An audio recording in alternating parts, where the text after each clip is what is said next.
politicians are always compromising. They have to. By some circumstance, I became Prime Minister of India. I have to hold myself in check all the time as to what I say. Otherwise, I'd shout out from the housetops what is happening all over the world.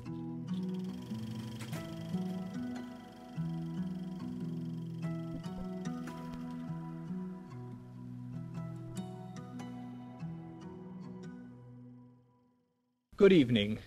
This week, more than perhaps ever before, our thoughts are on Asia. And we have the exceptional good fortune to have in the studio tonight one of Asia's most prominent statesmen, the Prime Minister of India. Mr. Nehru, I am extremely grateful to you for coming here, and I speak on behalf of us here and on behalf of the wider public who are watching us. I'm particularly grateful as I believe this is your very first appearance on television. Yes, this is the first time I'm facing this ordeal. In fact, I know very little about television, except what I've heard about it. Well, I would like to introduce to you, if I may, the people who are, I hope, going to make this not such a bad ordeal after all. Sitting on my left is Kingsley Martin, the editor of the New Statesman and Nation, and beyond him is H.V. Hodson, the editor of the Sunday Times, and at the end, to ask the first question, is Donald McLaughlin, the foreign editor of The Economist. Prime Minister, when you return to India, people will be asking you what you thought of the coronation. What are you going to tell them? Well, I'll have to tell them a great deal, but principally that it's very impressive in many ways. The most impressive thing to me was, apart from it being a great spectacle, were the crowds here and the way they behaved. And one begins to like more and more the London crowds and their fortitude in inclement weather and their insistence on enjoying themselves whatever might happen. But is there going to be no criticism in India of your having come to the coronation? There was when I came, and there will be no doubt when I go back. But I don't think it will amount to much. Mr. Nehru, we all understand very well indeed why India decided to be a republic within the Commonwealth. What I think is a remarkable thing is why there is so little resentment in India towards the British in view of our past history. It seems to us that India is a most wonderfully magnanimous country.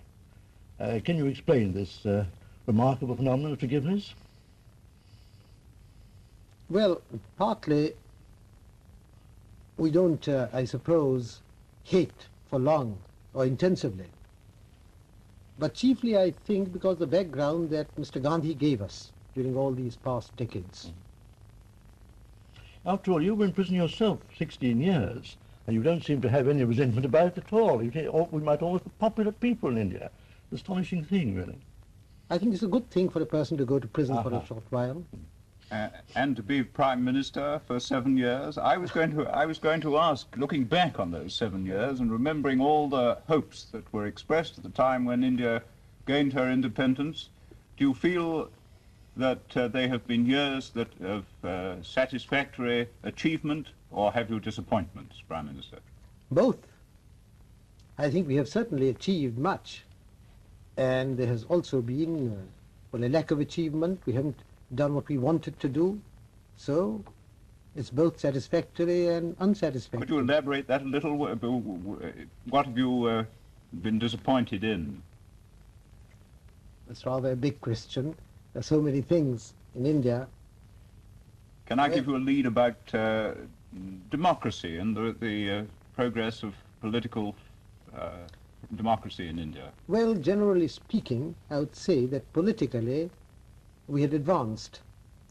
The unity of the country, we've put an end to all the old princely states. We've had these general elections which were remarkable on a tremendous scale, and we've built up a good democratic structure. What troubles us chiefly is the economic side. I believe we have made progress. I should like the progress to be much faster. May I ask, Mr. Prime Minister, whether or not you consider that the economic progress has been fast enough to keep up with the very sharp increase in population? In other words, is there any possibility that India will be more or less self-sufficient in food in the course of time? There's not only a possibility, but I should imagine a certainty, and not in the course of time, but in the near future, in the course of a year or two. On the religious side, that's a very satisfactory, sounds to me an optimistic statement. But on the main trouble there's been in India, I'll put it this way, you have said in the past that you wanted to make India a secular democracy in which minorities could live at peace. Now, do you feel, I regard that as one of your principal objectives, do you feel that you have achieved that religious fanaticism is gone down now? Do you feel on top of that problem? Well, we are on top of it, but I can't say that we've put an end to it. And we have to face it even now often enough. But the last elections showed that the Indian people generally don't like it. And caste? There's plenty of caste which interferes with politics in the sense of, in elections, a person may choose to vote for his caste man. In that sense, they're still there, unfortunately. We try to fight it. In view of all these circumstances, the caste divisions, the economic poverty of India, and the contrast between riches and poverty in India, isn't communism given a great opportunity there, and isn't it a real danger that it will seize the imagination and appeal to the people of India rather than Western democracy with its slow and elaborate forms? When you talk about communism, well, you may mean many things. You may mean a vague communistic appeal, which has considerable effect. But if you talk about the Communist Party as such and its functioning, then it's a very limited appeal. I think what we mean, Prime Minister, is that communism, by its ruthlessness and speed, produces economic results, so it seems, faster than the democratic system. Is that your view in India? It may. It also produces might produce disruption and chaos. In fact, in order to achieve other results, it for the moment tries to create disruption. Have the Indians who think about these matters not been impressed by what China's trying to do? Oh, yes, they have been greatly impressed by China, by what has happened in China. Personally, I think that, although I admire much that has happened in China, I think we have done a good deal too, which might be admired in China. You're satisfied that your methods are as good as the Chinese methods? How can I compare them? They're different. But that is we the function on a different plane. That is the comparison which we're all expecting to be made in Asia. Yes, the comparison will be made in regard to results achieved.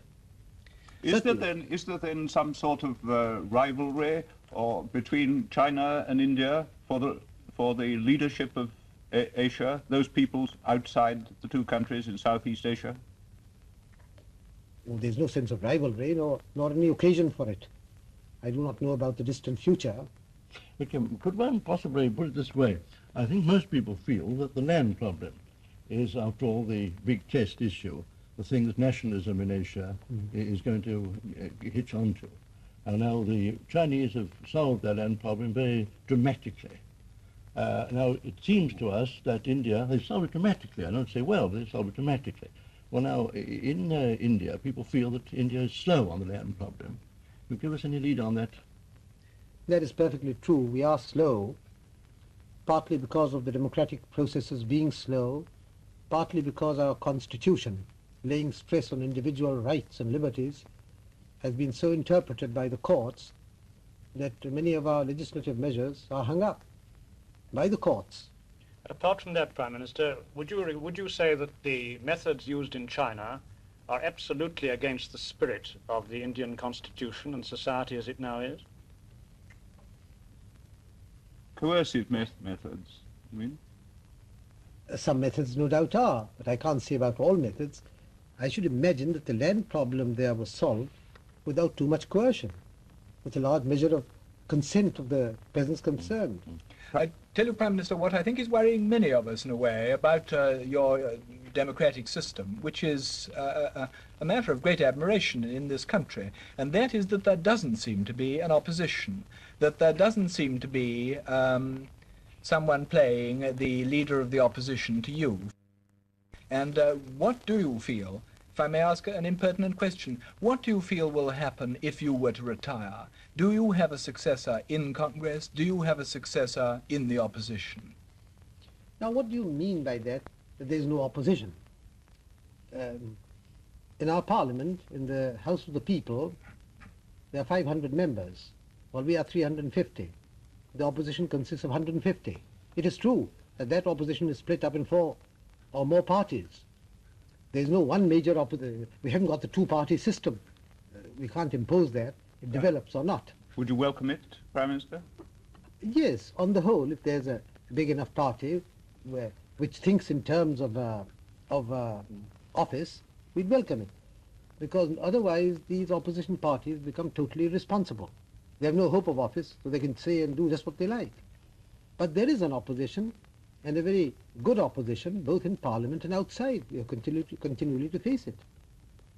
If then, Prime Minister, you don't see any immediate danger from communism inside India, do you see any threat to India externally from communist pressure and expansionism, either immediately through Afghanistan, Tibet and so on, or through communist conquest, if you like, of Southeast Asia? Whatever the internal position might or might not be, I see absolutely no danger, external danger to India from communist or any other source. What about relations, there's no danger, what about relations with Pakistan? Are you more hopeful now of settling up difficulties?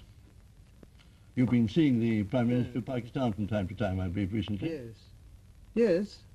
Our relations have improved greatly.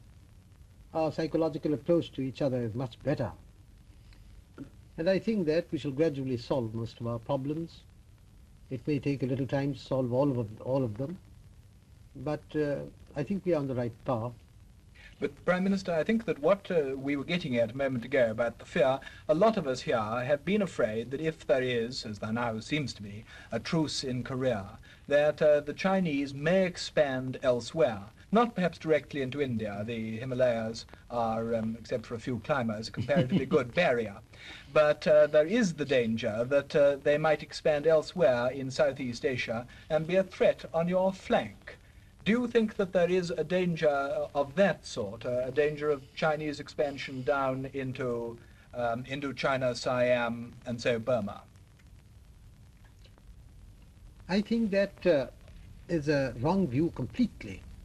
I don't think China, ever since its this changeover there, has had any desire to expand. They've got enough problems of their own. And so far as India is concerned, we have the most friendly relations with them. What about Korea, though? That seemed expansionist to some of us. Well, till the 48th parallel was crossed in Korea, there was no sign of Chinese activity. It was only after that was crossed. And China, I have no doubt, feared invasion of its own mainland. And they told us so when it was on the point of being crossed, that now we are threatened all round. Remember, there are plenty of people saying, let us invade China and put an end to the people's government there. So in sheer fear, I think they reacted. And once they reacted, well, of course, they got entangled in it. Prime Minister, isn't there a danger in these countries of Southeast Asia from the from the Chinese policy of regarding Chinese abroad as still their own citizens and not encouraging them or even allowing them to become full-blooded citizens of, let us say, Malaya? Yes, perhaps there is, but that's nothing to do with policy. It's the innate Chinese characteristic which survives wherever they go, which is more important. Do I understand you're right, Prime Minister, that what you regard as the big thing in Asia, and for that matter now in Africa, is the growth of a great national feeling, and that, as I understand, interpret speeches of yours, what you think is important is the growth of this national feeling and the fear that communism will make use of that. Would you say something about that? Well, you see, I think in the perspective of history, one of the biggest things that has happened and is happening is this awakening or upsurge in Asia and to some extent in Africa. It's a tremendous thing. It takes different develops differently in different parts of Asia. But it has upset completely the old order. In China it has gone one way, in India another way. We arrived at a peaceful settlement with Britain. In Burma, Southeast Asia, everywhere it has a different face. But the main thing is this enormous upsurge. In a sense, after 300 or 400 years of, well, more or less European domination, Asia is coming into its own, sometimes rightly, sometimes wrongly. Mm-hmm. And one has to understand that, appreciate it, understand it, and not merely get angry at it or dislike it. Of course, to some extent, in a different way, the same applies to Africa. Do you think, Prime Minister, that the Europeans are understanding in Africa what is taking place, or are they liable to make the same mistakes that have been made in Asia over the last, as you say, 300 years? I'm afraid they're actually making those mistakes. It's not a question of being liable to make mistakes. I think Africa, please remember, is a continent which has, it's the most tragic continent. For hundreds and hundreds of years, people of Africa have suffered terribly. Maybe they are not so developed as others because they've not had the opportunity. Given the opportunity, no doubt they would. And I'm deeply distressed at what is happening in Africa, whether in the north or east or west. In fact, the only bright spot in Africa, if I may say so, is the Gold Coast and partly Nigeria. But you're not suggesting, Prime Minister, are you, that there is one solution and one criticism to be made about all parts of Africa? Isn't the problem different in something like a dozen parts of that continent? The problem is different, but the approach is the same, if an approach friendly and sympathetic to the Africans. But isn't there a direct contrast between those countries like the Gold Coast and Nigeria, where Europeans do not make their permanent homes, and countries like the Union of South Africa, Southern Rhodesia, and Kenya, where there is not only a settled European community, but people who have, and have had for generations, no other home? Of course the problems are different. But however many Europeans may live there, they're outnumbered tremendously by the African population. Either they cooperate, live in some kind of cooperation, or they try to suppress each other. If the Europeans try to suppress the Africans, undoubtedly a day will come the Africans will suppress the Europeans and push them out, because they outnumber them so much. But Prime Minister, this raises a difficult problem. At the United Nations, I think it's right to say, India and other Asian nations have from time to time expressed very strong views about British and other European policies in Africa. Do you think by doing that you assist race relations or make them more bitter? Well, I don't remember that we have said much about British policies in Africa. We have said a great deal, in the United Nations I mean, we have said a great deal about the situation in South Africa. And in North Africa, in French North Africa. Yes, and in Morocco and Tunisia. Do you think that helps the French to solve their problems with the Africans? That's a curious question. The French don't think so. Well, I think it's a curious question. My being told that you must not say anything when evil is happening, lest the evil may become worse.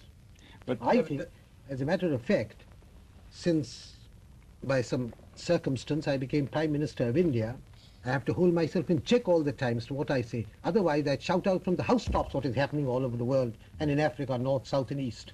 I wouldn't remain as quiet as I do now. You feel a difference, don't you, Prime Minister, in what you can say about countries in which there are Indians and others? It seems to me there's a slight difference in your status in relation to countries where there are Indians. You mean in Africa? Well, I was thinking of Kenya, for instance, and the Kenya situation, where there are twice as many Indians as there are Europeans. Well, yes. What we have told the Indians there, year after year, is that they must cooperate with the Africans, they must not exploit them or take advantage of them, and we will not support them in their demand for any privilege which goes against the Africans. They said, if you can't get on with the Africans, you'll have to get out of Africa. That's what we have told our Indians. But inside the Commonwealth conference and so on, you don't discuss or deal much with the South African situation. You regard that as a matter for the United Nations rather than the Commonwealth, do you? Or direct dealing between the two countries concerned. Prime Minister, I wonder if that raises a point I'd like to ask you about. What role do you see for the Commonwealth in the world today? We've spoken about the United Nations, and we've spoken about India's role in Asia and in the world. What role do you see for the Commonwealth, coming as you are straight from a Commonwealth conference? I think this development of the Commonwealth is of great significance. I can't say yet what future form or shape or importance it may have. This kind of free association of people with different countries, different interests, different outlooks, yet meeting together and in a friendly way trying to understand each other is a very great thing. And that is why I would not like to bring up any questions there which first of all changes its role, makes it into a kind of super state. Secondly, which almost might break it up. It was a very vital question, Prime Minister, if you'll forgive me returning to Yes. what I asked you just now. You spoke very eloquently of the right of the Indian Prime Minister to express a moral view of what is happening in other countries. But I said something else. I said, as Prime Minister, I don't. I have to restrain myself. I said, if I'm not Prime Minister, I would do it. I beg your pardon, but that doesn't lead on to my question. All right. Do you think that within the Commonwealth, individual members should express views about the internal affairs of others publicly? Is that healthy or not, in your You're opinion? talking about members of government, or Members of government, yes. well, normally speaking, members of government should not. But it's very difficult to draw a line like that.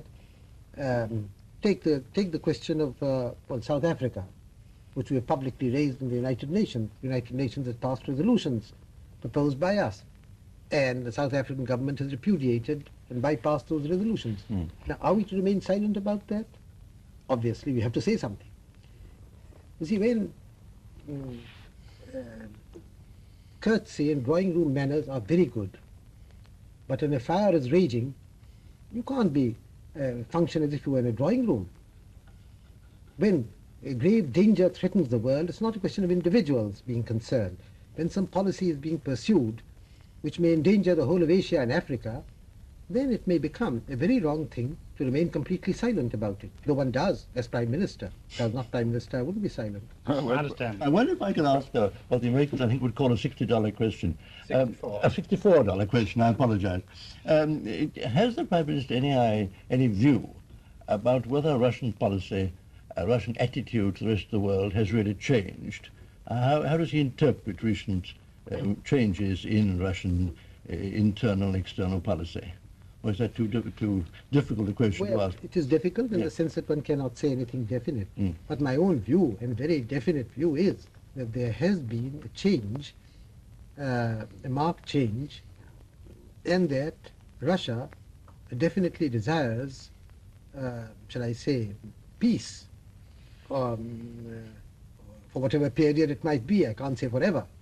You don't suggest that they've abandoned the ideal of world revolution and a communist supremacy over the whole world?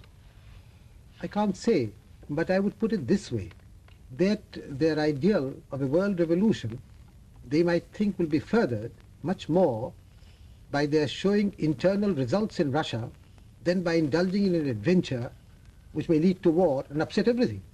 And on that basis, you might be hopeful of some results from four-power, big power conference. I don't say four-power, but big power conference. I certainly think that the time is ripe for such a conference and that it should lead to results. Do you Prime think Minister, the- a four-power conference could hardly tackle the questions of Asia adequately without the presence of governments like India, could it?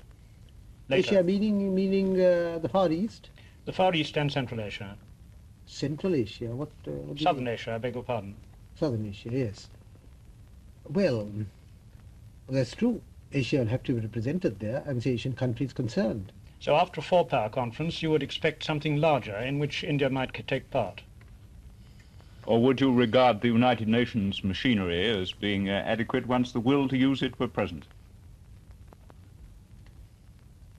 Don't know.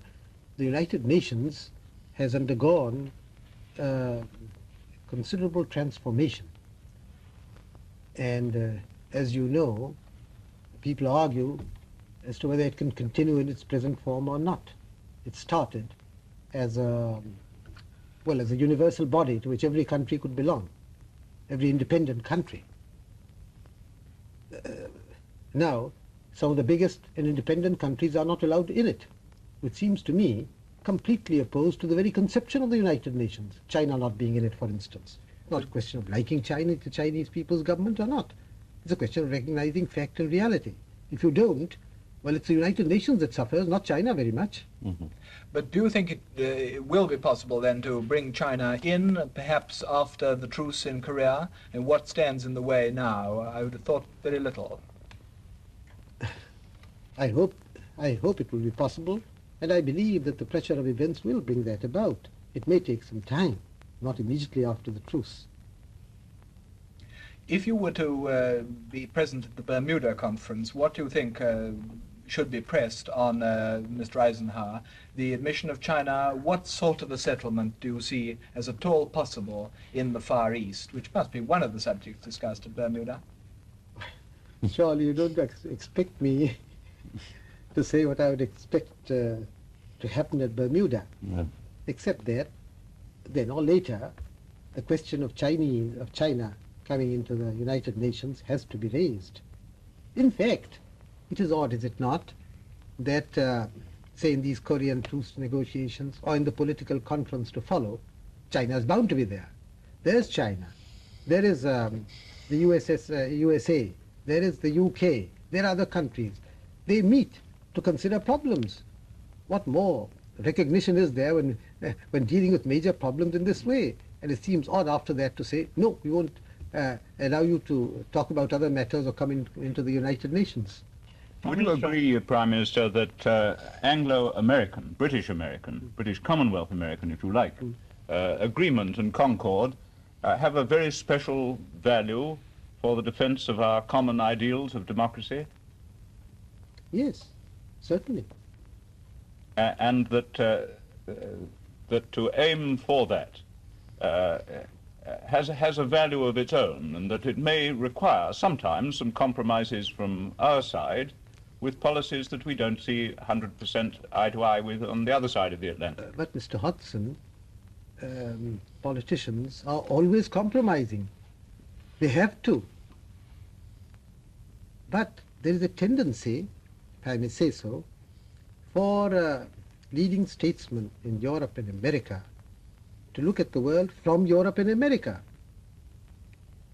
Well, if we look at the same world with the same principles from, let us say, Delhi or some place or Karachi, well, the world looks slightly different. Geography counts. Take the question of China. China is a distant country to most people in Europe and America. China is a country having a 2,000-mile frontier with India. Well, it's a different picture to us immediately. Well, I certainly agree that your contribution from Asia is an invaluable one. I just wanted to suggest that is what I say. That is the value, one of the significant features of the Commonwealth conferences, that these different viewpoints come up, maybe if you like slightly clash, but in a friendly way, I mean, and lead to a better understanding. Prime Minister, you've had one problem for some years which has tested the ability to compromise. May I ask whether the assistance of the United Nations in the difficulties between Pakistan and India have on the whole been helpful? I'm afraid not. The United Nations has not helped. It has not proved helpful with all the best will in the world. I think because in the nature of things these problems are more easily dealt with directly than through third parties. Isn't it in that case partly due to the fact that both sides in the beginning of the Kashmir dispute, so to speak, staked out a legal claim for the whole of the prize, and that neither really believed that they could ever have the whole? That's to say, the situation is actually, to some extent, a fait accompli with Pakistan in the north and Jammu in Indian hands. There must be some sort of a compromise, mustn't there? But you must remember, that's true. Yeah. That's true. Yeah. But you must remember that the initial reason for its going to the United Nations was a very simple issue. Yes. That is Pakistan's invasion. That was the issue. I accept what you say, that if you look at the question as a whole, it is a complicated issue and not easily disposed of by a simple formula. Therefore not good for legal discussions, what I meant so. in the United Nations. That, I'm afraid, is all that we have time for now tonight, Mr. Nehru. I would like to thank you on behalf of ourselves and of the public, both for the questions you've answered as Prime Minister and also a few asides from Mr. Pandit Nehru. And I would like to thank you very much indeed and to welcome you to England at any time you come and any time you wish to address us again on television. Thank you. Thank you. I haven't found this last half hour quite so bad as I expected it to be. In fact, it has passed rather rapidly. I was surprised that it was over. Perhaps because your questions were interesting and I got involved in them. Anyhow, it has been a pleasant time. I thank you for it. And I wish those who may listen to this later on good night.